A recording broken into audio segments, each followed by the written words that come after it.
Hello, this is Tony Hiller from RealClimateScience.com. The Washington Post is reporting that Arctic ice has seen an irreversible thinning since 2007, study says. New research suggests the decline was a fundamental change unlikely to be reversed this century, perhaps proof that the planet has passed an alarming climactic tipping point. Seth Borenstein of the Associated Press reports, climate change is thinning Arctic sea ice in a couple big gulps instead of steadily nibbling.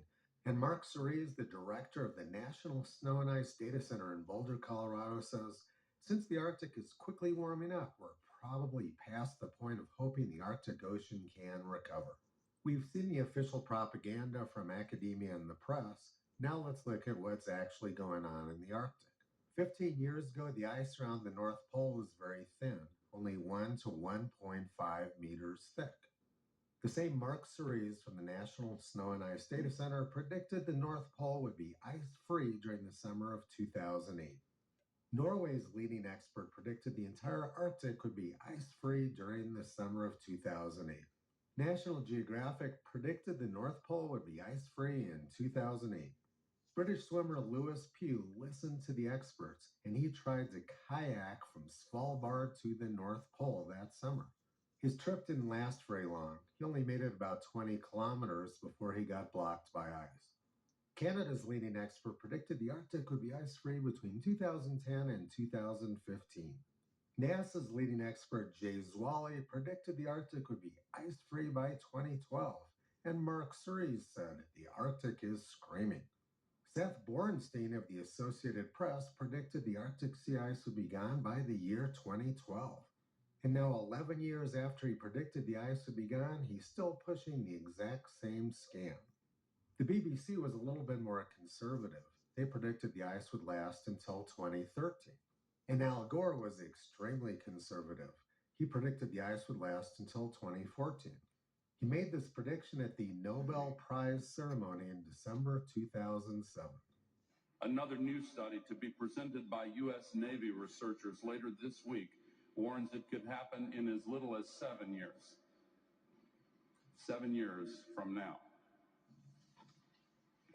In the last few months, it has been harder and harder to misinterpret the signs that our world is spinning out of kilter. Let's take a look at what's actually happened since Nobel laureate Al Gore made his forecast.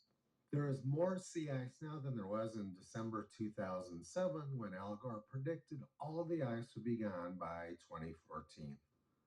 Arctic sea ice at the North Pole is currently about 2 meters thick.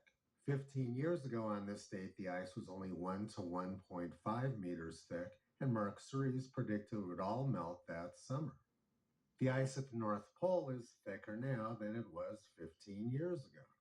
And in fact, the ice is the same thickness now as it was in 1958. New York Times, October 19, 1958. Some scientists estimate that the polar ice pack is 40% thinner and 12% less in area than it was a half century ago, and that even within the lifetime of our children, the Arctic Ocean may open, enabling ships to sail over the North Pole.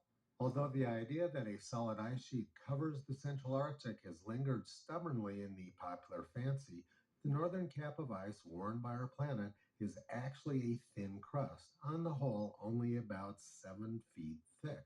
In 1958, Arctic sea ice was about 2 meters thick, and now 65 years later, Arctic sea ice is still about 2 meters thick. Arctic sea ice is not disappearing, and in fact is the same thickness it was when I was born. But around the time Stonehenge was built, there was little or no Arctic sea ice. Mean July temperatures along the northern coastline of Russia may have been 2.5 to 7 degrees Celsius warmer than they are now. Trees grew in Canada all the way to the edge of the Arctic Ocean, whereas now the tree line is 80 to 100 kilometers further south.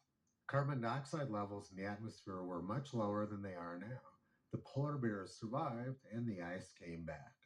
What is impressive, though, is the ability of the press and the National Snow and Ice Data Center to keep the same scam alive decade after decade. Toto has been pulling back the curtain on this Arctic fraud for the past 15 years. You can visit him, Kyrie Caesar, Toki Upla, and the 4 new puppies on the web at realclimatescience.com.